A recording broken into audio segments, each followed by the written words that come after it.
కన్యా రాశి వారికి 2025 సంవత్సరం జాన్యువరి నెల గోచార ఫలితాలు ఏ విధంగా ఉన్నాయో సశాస్త్రీయమైన పద్ధతిలో తెలుసుకునేటువంటి ప్రయత్నం చేద్దాం. కన్యా రాశి వారికి జన్మంలోనే కేతువు, తృతీయ, చతుర్థ, పంచమ 3 స్థానాలలో బుధగ్రహం యొక్క సంచారము, అట్లాగే రవి యొక్క సంచారము చతుర్థ, పంచమ స్థానాల్లో రవి యొక్క సంచారము, శుక్రుని యొక్క సంచారము 6, 7 స్థానాలలోనూ శుక్రుని యొక్క సంచారం జరుగుతోంది. అట్లాగే శని యొక్క సంచారము 6వ స్థానంలోను, 7వ స్థానంలో రాహు యొక్క సంచారము, 8వ స్థానంలో గురువు యొక్క సంచారంగా చెప్పుకోవాలి. గురువు 9వ స్థానంలో ఉండి వక్రగతిలో ఉన్న కారణంగా మనం 8వ స్థానంలో ఉన్నట్టుగా మనం చెప్పుకోవాలి. ఏకాదశ స్థానంలో కుజుని యొక్క సంచారం జరుగుతున్నది. ఈ విధంగా గోచారం గ్రహాల యొక్క గ్రహచారం ఈ విధంగా జరుగుతున్నది. అయితే జన్మంలో కేతువు యోగించజాలడు. జన్మంలో కేతు యోగించకపోవడం కారణంగా కొంచెం అనారోగ్య సమస్యలు, ఆదాయం తగ్గటము, ఇట్లాంటి కొంచెము కుటుంబ పరిస్థితులు కూడా ఏ విధంగానూ బాగాలేకపోవటము, ఇట్లాంటి పరిస్థితులన్నీ కూడా ఇంట్లో పెద్దవారు ఎవరైనా ఉన్నట్టయితే వారి యొక్క ఆరోగ్య విషయంలో కూడా తగు జాగ్రత్తలు తీసుకోవాలి. వాళ్ళ ఆరోగ్య విషయంలో కూడా బాగుండే పరిస్థితులు ఏమీ కనిపించటం లేదు. ఈ విధంగా అయినటువంటి పరిస్థితులన్నీ కొంచెం చెడు ప్రభావాలే ఎక్కువగా చూపిస్తాయి కేతు యొక్క సంచారము జన్మంలో ఉండటం వల్ల. మనసు కూడా ఏ విధంగానూ బాగుండదు. ఇక బుధుని యొక్క సంచారం కనుక మనం తీసుకున్నట్టయితే తృతీయ, చతుర్థ, పంచమ 3 స్థానాల్లో ఆయన యొక్క సంచారం జరుగుతోంది. అంటే ఇక్కడ తృతీయ, చతుర్థ, పంచమ స్థానాల్లో సంచారం జరుగుతోంది. అయితే ఇక్కడ మనకి చతుర్థ స్థానంలో సంచరించేటటువంటి 23 రోజుల పాటు మాత్రం శుభ ఫలితాలను ఇస్తాడు. అంచేత అక్కడ మిగతా ఇక్కడ తృతీయ స్థానంలో ఉన్న 3 రోజులు, పంచమ స్థానంలో ఉన్నటువంటి ఒక 5 రోజులు మాత్రం శుభ ఫలితాలను ఇవ్వజాలడు. ఇక్కడ 4వ స్థానంలో సంచరించేటప్పుడు ఇచ్చేటటువంటి ఫలితాలు, మంచి ఫలితాలు ఏ విధంగా ఉంటాయంటే తల్లిగారి ఆరోగ్యం బాగుండటము, ఆవిడ దీవెనలు మనకు అందటము, అలాగే విద్య విషయంలో ముందుకు వెళ్ళటము, అలాగే భూమి, గృహము ఇత్యాది వాహనము ఇట్లాంటి సౌఖ్యాలన్నీ పొందగలగటము, మన స్వభావం కూడా చాలా బాగుండటము. ఈ విధంగా మనకి చతుర్థ స్థానంలో బుధుని యొక్క సంచారం వల్ల జరుగుతూ ఉంటుంది. మన బుద్ధి కూడా మంచిగా వికసిస్తూ ఉంటుంది. ఈ విధమైన ఫలితాలన్నీ చతుర్థ స్థానంలో సంచరిస్తూ ఉంటాయి. ఇక 3లోను, 5లోను 8 రోజులు మాత్రము శుభ ఫలితములు ఇవ్వదు. 5వ స్థానంలో సంచరించేటటువంటి 5 రోజులు మాత్రం అది కూడా పిల్లల చదువు మీద, ఆరోగ్యాల మీద కొంచెము దెబ్బతీసేటటువంటి అవకాశం గోచరిస్తూ ఉన్నది. ఇకపోతే రవి యొక్క సంచారం తీసుకున్నట్టయితే చతుర్థ, పంచమ స్థానాలలో రవి యొక్క సంచారం జరుగుతోంది. చతుర్థ, పంచమ స్థానాలలో రవి యొక్క సంచారం శుభ ఫలితాలను ఇవ్వజాలదు. ఇందాక మనం ఎట్లయితే చెప్పుకున్నామో అలాగే విద్య విషయంలో కానీ, భూమి విషయంలో కానీ, వ్యాపార విషయాల్లో కానీ కొంచెము మనకి ఇబ్బంది కలిగించేటటువంటి పరిస్థితులే రవి వల్ల ఉన్నాయి.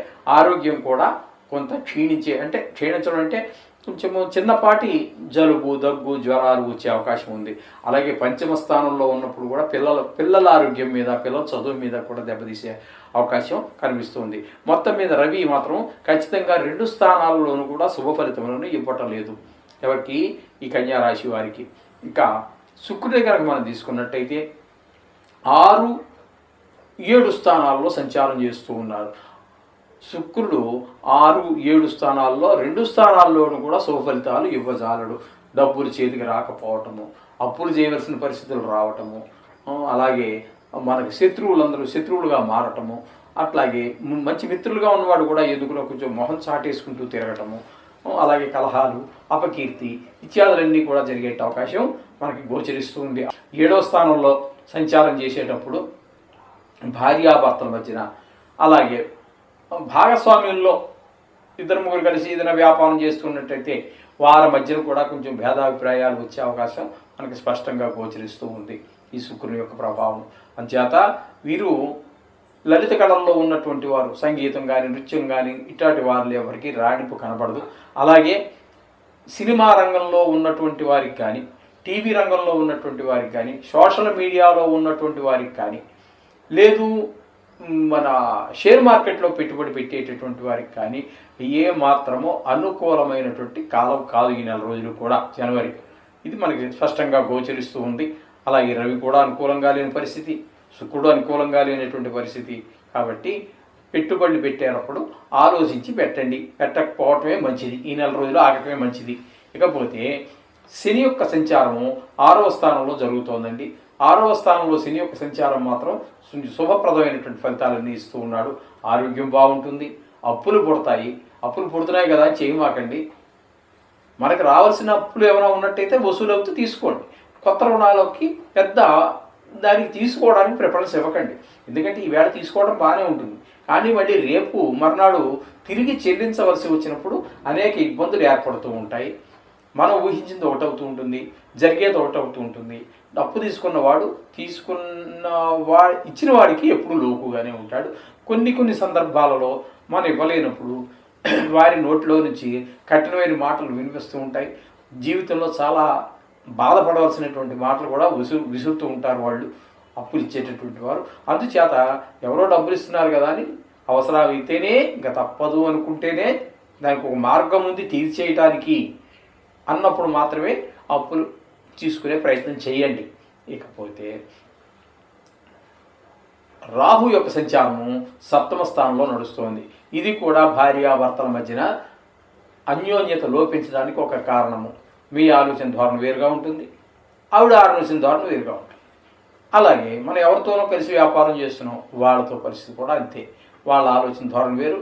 ఇక్కడ మీకు ఏంటంటే భార్య విషయంలో కానీ, పెట్టుబడి విషయంలో కానీ రాహు కానీ, శుక్రుడు కానీ, రవి కానీ అనుకూలించట్లేదు. అంచేత ఎక్కువ గ్రహాలు కొంచెం ప్రతికూలంగానే ఉన్నాయి మనకి. అలాగే గురువు యొక్క సంచారం కూడా మనకి అంత శుభప్రదంగా లేదండి కన్యారాశి వారికి. కారణం ఏమిటి అంటే ఆయన భాగ్యంలోనే ఉన్నాడు నిజానికి, కానీ వక్రగతి చేత మనకి అష్టమ ఫలితాలు మనం చెప్పుకోవాల్సి వస్తే గురు బలం లేనట్టే. అష్టమ స్థానంలో ఆయన ఉండటం వల్ల ధన నష్టం జరిగే అవకాశం ఉంది, కలహాలు వచ్చేటువంటి అవకాశం ఉంది, అపవాదులు పాలయ్యేటువంటి అవకాశం ఉంది. ఈ విధమైనటువంటి పెద్ద కష్టాలు వచ్చేటువంటి అవకాశం కూడా ఎక్కువగా గురువు వల్ల కనిపిస్తుంది. అందుచేత గురు బలం లేనట్టే లెక్క. ఇక పోయినట్టయితే ఏకాదశి స్థానంలో కుజుని యొక్క సంచారం జరుగుతోంది.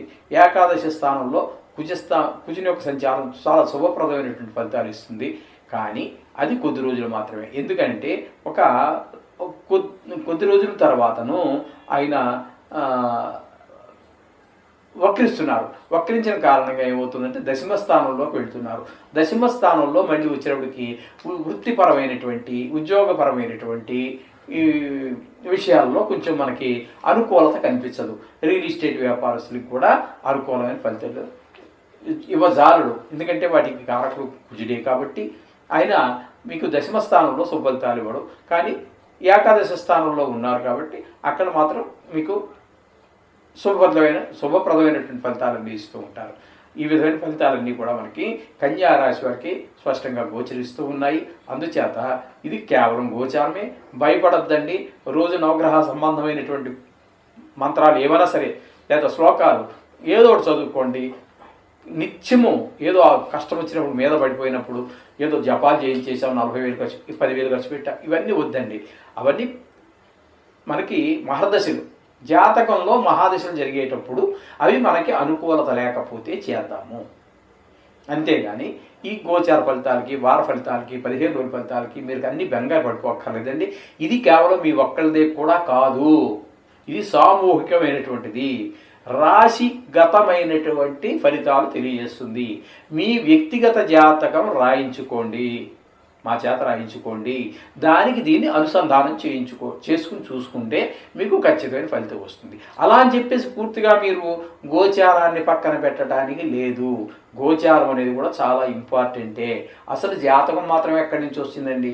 చాలామంది మిత్రులకే తెలియనటువంటి పరిస్థితి ఉన్నది. జాతకం అంటే కూడా మీరు ఏదో రోజున పుట్టారండి, 1950లో ఎప్పుడో పుట్టారు, మీకు ఇప్పుడు 70 ఏళ్ళు అనుకుందాం సపోజ్. అప్పుడు ఆ జాతకం ఎక్కడి నుంచి వచ్చిందండి? ఇది ప్రత్యేకించి ఏం రాదండి. ఆ రోజు గోచారమే మీ పర్మనెంట్ జాతకం. అయితే అందులో ఎక్స్ట్రా ఏంటంటే లగ్నం కడతారు. ఆ లగ్నం అనేది ఒకటే ఉంటుంది. ఆ రోజు గోచారమే మీ జాతకం. పోయిన సంవత్సరమే పుట్టాం, అది అంతే. పోయిన సంవత్సరం ఆ రోజున ఏ గోచారం ఉందో అదే మీ జాతకం. అయితే లగ్నం ఒకటి ఎక్స్ట్రా ఉంటుంది. లగ్నం స్ఫుటం చేసి మీరు ఎన్ని గంటల ఎన్ని నిమిషానికి కూడా ఫలితాలు మారే అవకాశం ఉంటుంది. జాగ్రత్తగా నోట్ చేసుకోవాలి. అవి చేసుకున్నట్టయితే ఖచ్చితమైన ఫలితాలు రావడానికి చాలా అవకాశం ఉంది. ఎంత ఖచ్చితంగా వచ్చినప్పటికీ జ్యోతిషం అనేటువంటిది సూచితం శాస్త్రం చేత ఖచ్చితంగా జాతకం రాయించుకోండి. చాలా %, అంటే 100కి 80 పాళ్ళు పై మాటే మీకు ఖచ్చితంగా జరిగే అవకాశాలు ఉంటాయి. 100కి 100 అనడానికి కూడా దీన్ని సూచితం కాబట్టి అది నేను చెప్పిన మాట కాదని పరాశరి వారు చెప్పారు. అందుచేత జాతకం తప్పకుండా రాయించుకోండి, ధ్యానాందించుకోండి. మీరు మంచి ఫలితాలన్నీ కూడా ఏం జరుగుతుంది అనేది మనకి స్పష్టంగా గోచరించే అవకాశం ఉంటుంది. దాన్ని బట్టి మన నిర్ణయాలు కూడా తీసుకోవడానికి అవకాశం ఉంటుంది. ఈ విధంగా చేయండి. రోజు మాత్రం మంచి చెడులు ఏది జరిగినప్పటికీ రోజు 1 నిమిషం 2 నిమిషాల పాటు మీ పూజలో నవగ్రహాలకి కేటాయించండి. కష్టం వచ్చినప్పుడు అది చేసేసాం, కష్టం తీరిపోయింది వదిలేసాం, అది కాదండి, అది కరెక్ట్ కాదు. అది మానవులు మనం కూడా చేసుకుంటున్నాం. అవసరానికి ఎవరితో ఫ్రెండ్షిప్ చేస్తూ ఉంటారు, అవసరానికి ఎవడో మన ఇంటికి వచ్చి మనం పొగుడుతారు, తర్వాత మళ్ళీ మన మొహం చూడటం, ఇవన్నీ మీకు స్వానుభవాలే. ఇందులో ఏ ఒక్కరికి ఇందులో మినహాయింపులు ఏమి ఉండవు. అంచేత మాకు అనుభవమే మీకు అనుభవమే కాబట్టి అలాగా భగవంతుడి విషయాల్లో అలా ఉండరాదు, నవగ్రహాల విషయాల్లో కూడా అలా ఉండరాదు. ఓకే, గమనించండి. మంచి జరుగుతుంది. శుభం భూయాత్.